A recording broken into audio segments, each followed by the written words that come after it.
Monsieur, bonsoir. Et bienvenue aux 19h de ce 22 septembre à la une de l'actualité. Réunion du Conseil des ministres présidée par le président de la République, Ahmed Tebboune, est consacrée aux conséquences des récentes intempéries à la rentrée scolaire, universitaire et sociale. Rentrée scolaire, près de 12 millions d'élèves ont repris le chemin des écoles ce matin dans de bonnes conditions, y compris dans les villages touchés par les inondations. Nous écouterons le ministre de l'Éducation nationale.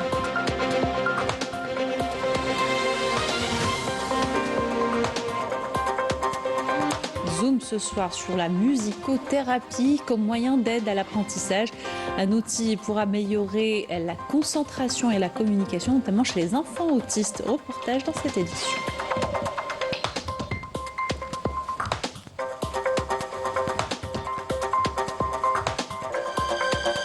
À l'étranger, nouvelle manifestation au Maroc contre la vie chère et l'exclusion sociale. Les Marocains dénoncent les pratiques du Marzen et les décisions entravant les libertés individuelles. Les détails tout à l'heure. À Gaza, des dizaines de morts dans des attaques contre 2 écoles. En l'espace de 12 heures, l'occupant sioniste cible les refuges des déplacés palestiniens qui tentent de survivre dans des conditions extrêmement précaires. Nous ferons le point avec notre correspondant sur place. Bienvenue à tous, heureuse de vous retrouver. Je vous le disais en titre, le président de la République, chef suprême des forces armées, ministre de la Défense nationale, Ahmed Tebboune, a présidé ce dimanche une réunion du Conseil des ministres consacrée à un exposé commun sur les conséquences des récentes intempéries et à des exposés concernant la rentrée scolaire, universitaire et sociale.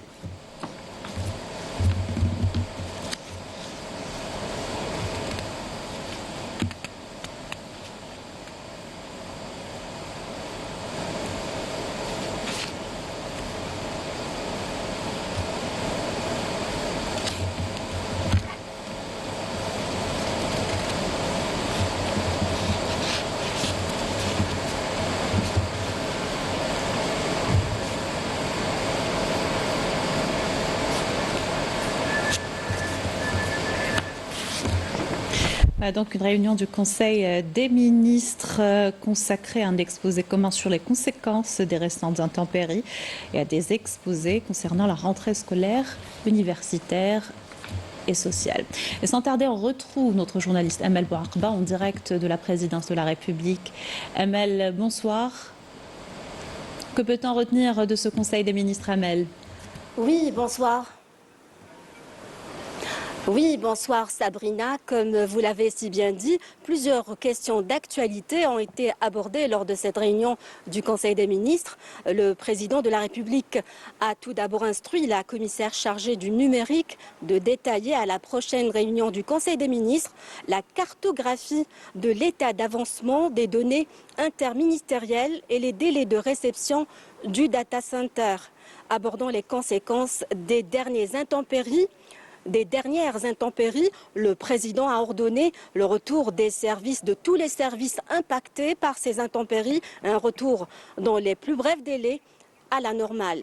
Il a ordonné à cette occasion l'indemnisation dans les plus brefs délais de tous les sinistrés, ainsi que la réhabilitation des ouvrages et chemins de fer dans un délai ne dépassant pas un mois.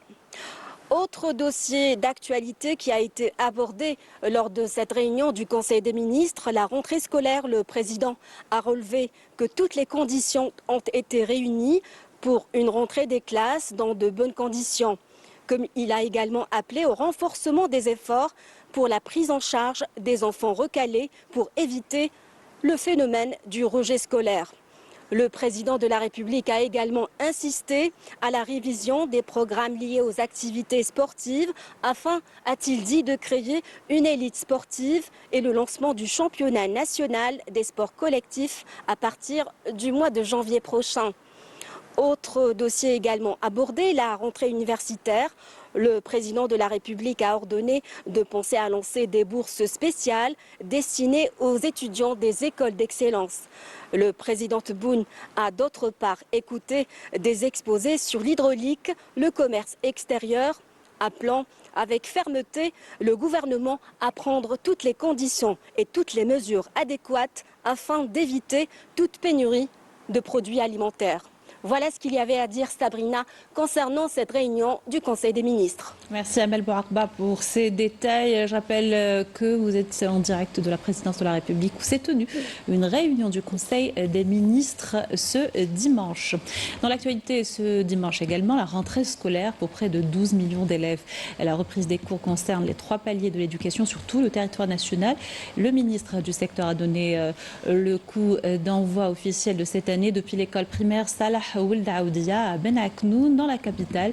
Al-Hakim El-Abed a pu suivre une partie du cours inaugural qui avait pour thème la sécurité routière. Il a également assuré que les établissements scolaires impactés par les intempéries avaient été réhabilités et tous les élèves dans ces régions ont rejoint leurs écoles normalement. Le compte rendu de Merim Damis.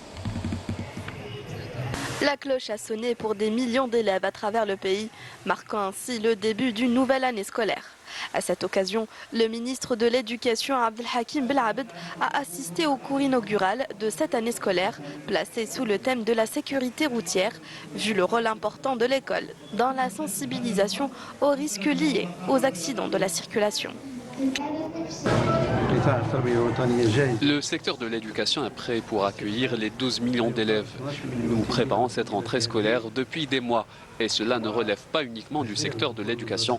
Tout le gouvernement a contribué à ces préparatifs. Concernant les wilayas dont les établissements scolaires ont été endommagés suite aux dernières intempéries, je tiens à vous rassurer, le gouvernement a pris toutes les mesures nécessaires. Tous les établissements touchés ont été réhabilités, mis à part une seule école dans la commune de Debdaba, l'école Cheikh Sadat, dont les élèves ont été transférés vers d'autres établissements. Le ministère a restructuré les matières et les horaires en première et deuxième année du primaire pour alléger le programme et favoriser les activités culturelles, sportives et artistiques afin de développer les compétences des élèves. Le volume horaire des activités sportives et artistiques dans le cycle primaire passera de 7% à 20%, soit un total de 2 heures par semaine et de 45 minutes d'éducation artistique. S'agissant des nouvelles infrastructures, près de 604 établissements éducatifs seront réceptionnés à travers le pays, dont 354 nouvelles écoles primaires, 162 CEM et 88 lycées, ainsi que 459 cantines scolaires. Entrée également sans embûches dans les écoles spécialisées. Les enfants aux besoins spécifiques ont pu rejoindre leur classe dans de bonnes conditions. C'est le cas à l'école pour enfants handicapés visuels à Bodjemnaïl, wilaya de Boumordès, où la ministre de la Solidarité nationale a lancé l'année scolaire. Kautal Keriko a annoncé à l'occasion une meilleure prise en charge des 35 000 élèves concernés, notamment pour ce qui est de l'aspect psychologique. Je vous invite à l'écouter.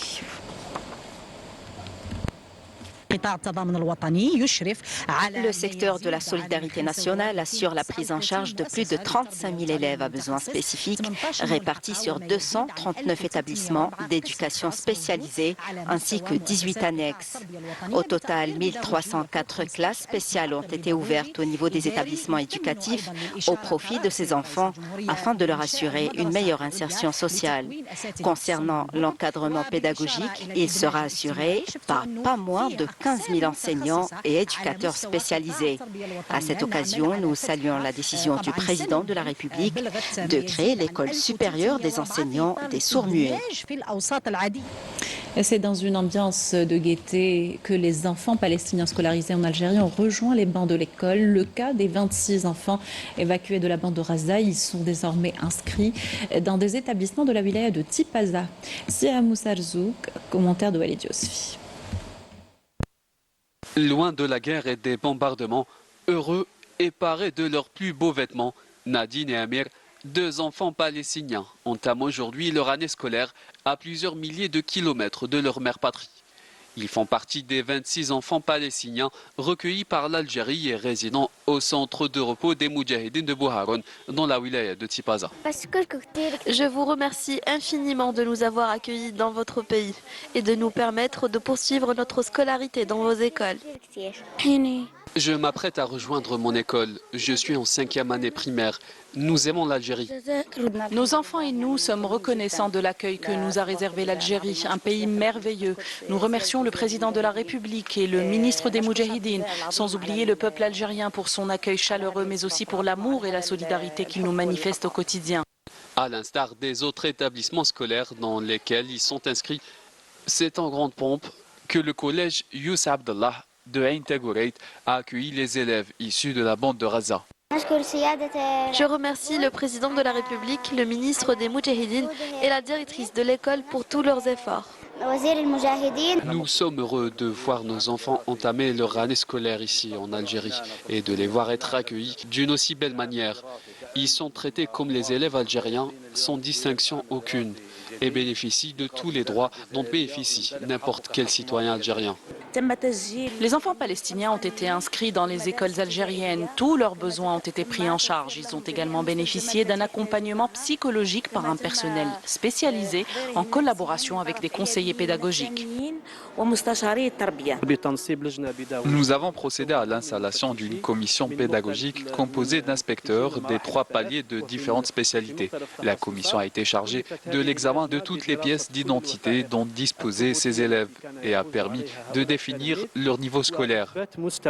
Tous les moyens ont donc été mobilisés pour permettre à ces enfants de commencer cette année scolaire dans les meilleures conditions en mettant à leur disposition toutes les ressources utiles pour réussir leur parcours scolaire. Dans le même sillage, le recours à la musique dans le traitement de certaines maladies n'est plus à prouver. Son impact dans la facilitation de l'apprentissage chez les enfants autistes est également très intéressant. Plus de concentration, une meilleure communication, des résultats constatés auprès de plus en plus d'enfants qui pratiquent la musique. Reportage de Lamia Boudbouda.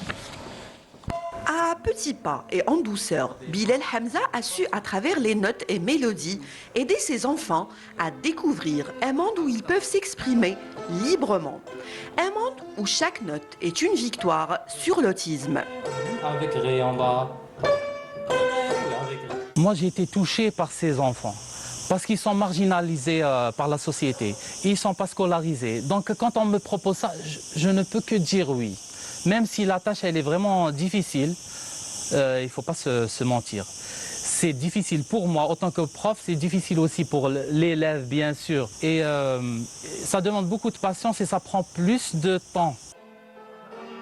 Yanis joue de célèbres partitions allant de Chopin à Beethoven. La musique l'apaise. Très bien, très bien. Et j'ai joué du piano. Depuis petit? Oui, un enfant, un tout petit garçon. Quelles sont les pièces célèbres que tu sais jouer? Dis-moi. Valse favorite, sonatine, c'est gentil, carnaval de Venise et bourrée d'Auvergne.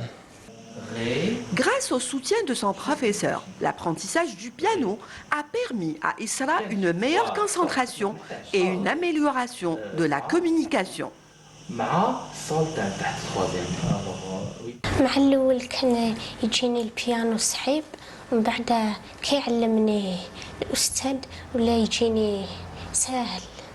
كنت أتعلم مليح والأستاذ تاعي علمني مليح.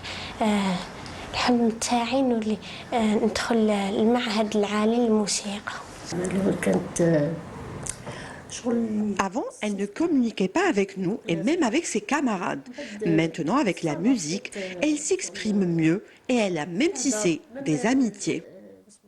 Pour les parents, ces cours sont une réelle bouffée d'air frais où les enfants peuvent s'épanouir. Hamza Bilal, qui nous a beaucoup aidés, et il savait que c'est un enseignant qui a beaucoup de recul, de sagesse, et qui sait s'adresser aux enfants autistes. Et il a commencé petit à petit. Certes, il bénéficie d'1 heure par semaine, c'est insuffisant, mais toujours est-il qu'il a beaucoup appris à jouer certains morceaux tels que Mozart, Beethoven et pas mal d'autres compositeurs de renommée mondiale. Pétri de talent et de patience, Bilal Hamza est un exemple à suivre pour l'épanouissement de ses enfants. Tu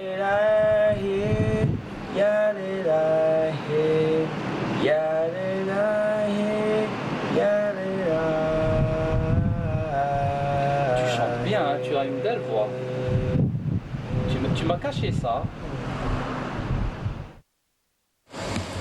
Représentant le président de la République, le ministre des Affaires étrangères de la communauté nationale à l'étranger, Ahmed Attaf, a pris part ce dimanche au sommet de l'avenir. Ce dernier s'est ouvert au siège des Nations Unies à New York sous le signe des solutions multilatérales pour un avenir meilleur.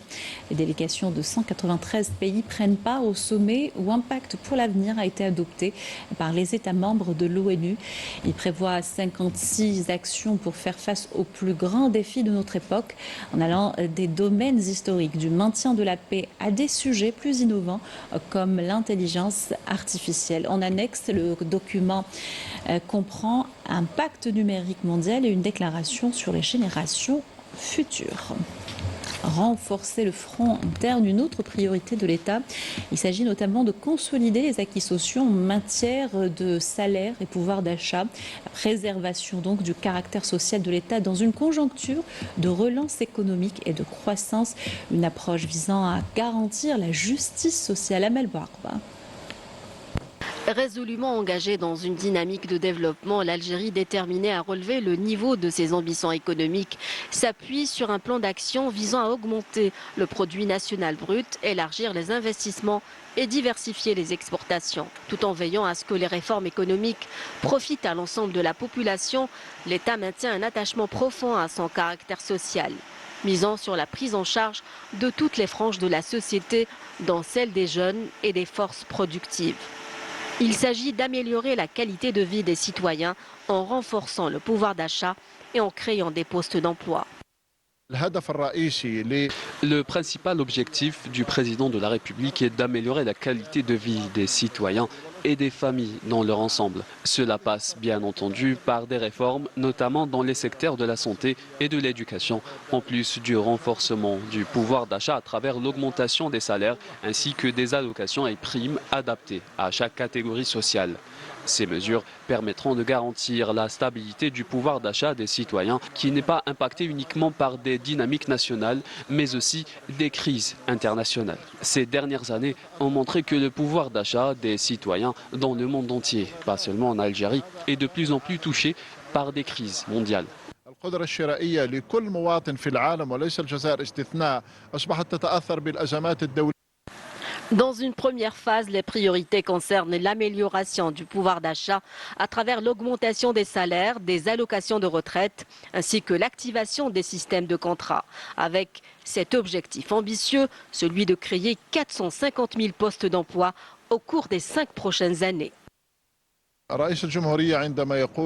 Lorsque le président de la République s'est engagé à créer 450 000 emplois, il s'est référé aux bases fondamentales en mettant l'accent sur les secteurs économiques générateurs d'emplois. Dans ce contexte, il est important de souligner le rôle croissant des jeunes dans la création d'entreprises, en particulier les petites entreprises, les start-up et l'auto-entrepreneuriat. L'accent est mis aussi sur d'autres secteurs clés tels que l'industrie, l'énergie et les mines qui sont hautement stratégiques dans la vision du président de la République. Il est d'ailleurs important de rappeler les propos du président il y a un an lorsqu'il a souligné que l'objectif n'est pas seulement de multiplier les emplois, mais de privilégier leur qualité. La qualité des entreprises est le garant de la création d'emplois durables, contrairement aux emplois temporaires.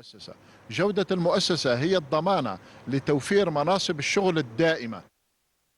Cette approche, selon les experts, est de nature à dynamiser l'économie nationale en s'appuyant sur les petites et moyennes entreprises ainsi que sur les start-up.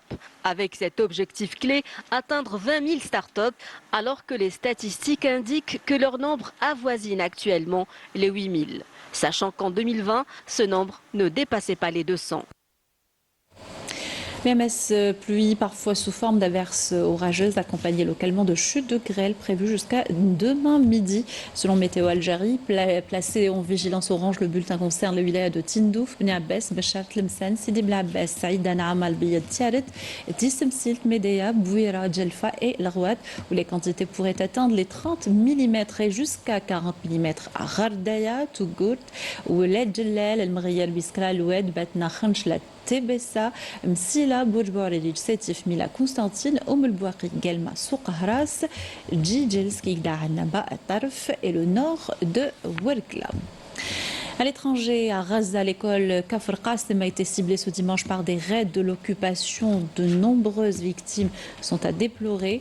Et c'est la deuxième attaque contre une école 2 jours après celle hier de après celle hier de Haï Zaytoun. 13 enfants et 6 femmes ont été tuées dans l'attaque sioniste. Les massacres se succèdent dans l'enclave qui manque de tout.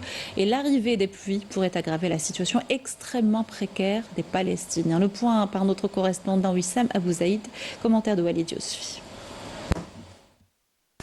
Énième massacre dans la bande de Gaza. Plus de 22 personnes sont tombées en martyrs hier, selon un bilan provisoire, dans des bombardements de l'entité sioniste contre une école à Haï Zaytoun, à l'est de Gaza. Parmi les victimes, 13 enfants et 6 femmes, selon un premier bilan qui devrait s'alourdir davantage durant les prochaines heures. Cette école était censée être un refuge pour les familles déplacées, loin des affrontements. La femme de mon frère et tous ses enfants sont tombés en martyrs. On continue à chercher des survivants. Le bilan des morts dépasse facilement les 30, voire 40 martyrs. Ce génocide ne pourra pas affaiblir notre volonté à poursuivre le combat. Durant les dernières 72 heures, plusieurs raids sionistes ont été recensés dans la bande de Gaza. Bilan, plus de 120 martyrs et 200 blessés. Parmi les victimes, des médecins et des infirmiers qui se trouvaient dans des espaces de stockage de matériel médical à Rafah, au sud de Gaza. Mes 2 frères et leurs enfants sont tous morts. Ils étaient chez eux et d'un coup, les bombardements ont retenti. À Khan Younis, la situation empire de jour en jour. Un quartier résidentiel a été pris pour cible hier soir, faisant plusieurs dizaines de victimes, dont 6 membres d'une même famille. Nous ne sommes pas sûrs du nombre d'enfants tués qui se trouvaient dans cette maison. Il n'y avait que des femmes et des enfants ici. Ils sont tous morts. Ils ont été réduits en cendres. Les recherches pour trouver des rescapés se poursuivent. En 352 jours de raids et de génocide, l'entité sioniste a fait plus de 137 000 victimes dans la bande de Gaza. 10 000 personnes sont encore portées disparues. Nouvelle manifestation au Maroc contre la vie chère, l'exclusion sociale et les décisions du Marzen jugées abusives par les Marocains. Des réformes de la justice, par exemple, qui risquent d'entraver encore plus les libertés individuelles.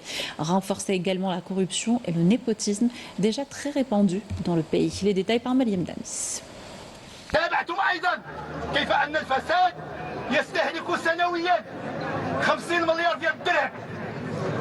تابعتم ايضا كيف ان المغرب مصنف على المستوى الديمقراطيه مؤشر الديمقراطيه. Plusieurs associations et organisations marocaines ont répondu présent à l'appel de l'association marocaine de protection des biens publics. Devant le Parlement, la mobilisation était sans faille. Tous unis pour dénoncer les restrictions imposées aux associations dans leur mission de lutte contre la corruption. Un phénomène qui gangrène le Marzen et toutes les institutions du pays, livrant le citoyen marocain à son triste sort, laminé par la misère, la flambée des prix et le chômage. Pour tous ceux qui étaient présents, la lutte contre la corruption, le népotisme, l'enrichissement illicite et le pillage des fonds publics est une bataille collective qui concerne chaque citoyen marocain. L'orientation que prend le pays devient de plus en plus autoritaire, mêlant pouvoir et argent, tout en profitant de la corruption et des pots de vin, malgré les discours sur la nécessité de lier responsabilité et obligation de rendre des comptes. Cela ne se concrétise pas. et l'impunité règne. Ici, si tu as de l'argent, tu peux tout faire. Je fais partie des sinistrés du tremblement de terre d'El Haouz et jusqu'à présent, nous n'avons pas été indemnisés. Au début, une commission a été dépêchée, mais à ce jour, rien n'a été fait. Nous réclamons l'arrestation des responsables véreux qui détournent l'argent du peuple. Les secteurs en crise et les lois discriminatoires continuent d'exclure de nombreux candidats des concours d'accès aux différentes professions, provoquant l'ire des jeunes universitaires qui se retrouvent ainsi condamnés au chômage. Le secteur de l'éducation est le dernier en date à être touché, avec une nouvelle réglementation qui a suscité une vive polémique et aggravé les tensions parmi les postulants. Cette exclusion que nous avons subie est raciste et discriminatoire. Elle ne fait que creuser encore plus le creuset des disparités sociales. Nous avons passé plus de 20 ans à étudier pour rien. Les Marocains, déjà confrontés à une pauvreté croissante, voient leurs attentes en matière de qualité de vie et de services essentiels constamment ignorés, ce qui alimente un profond sentiment d'injustice et de désespoir. Mais les mouvements de protestation ne cessent de réclamer justice. Culture et patrimoine pour terminer, on vous emmène dans la très emblématique Dar el-Bashtarzi, un joyau architectural de la Casbah d'Alger, mais surtout un lieu rempli d'histoire où le grand artiste qui en porte le nom se rendait régulièrement pour répéter durant les années 20. Depuis sa réouverture en août dernier, le petit palais rénové accueille les artistes au grand bonheur des visiteurs, nous dit Youssef Tafel. Commentaire de Meja Jahmoun.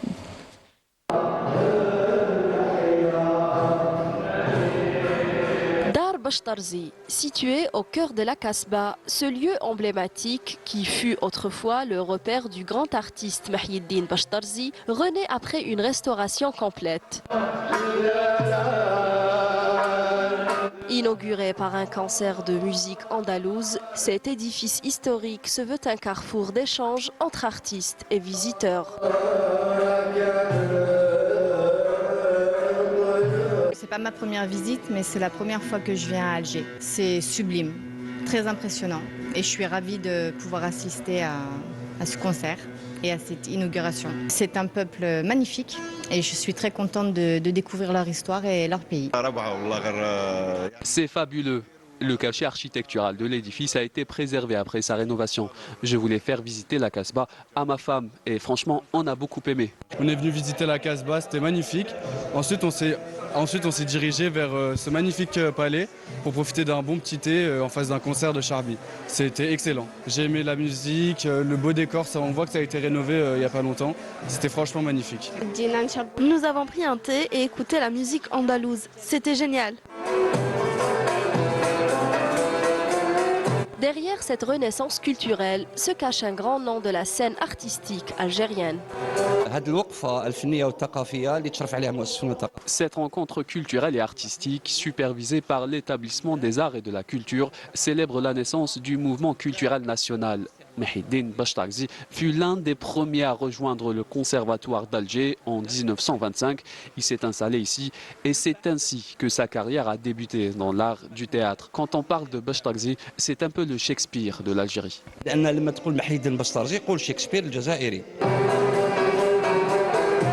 Avec ses décorations raffinées et son ambiance évoutante de musique haouzi, Dar Bashtarzi redonne une nouvelle dynamique à la Casbah et promet de devenir un lieu incontournable pour tous ceux qui veulent renouer avec le patrimoine culturel algérien.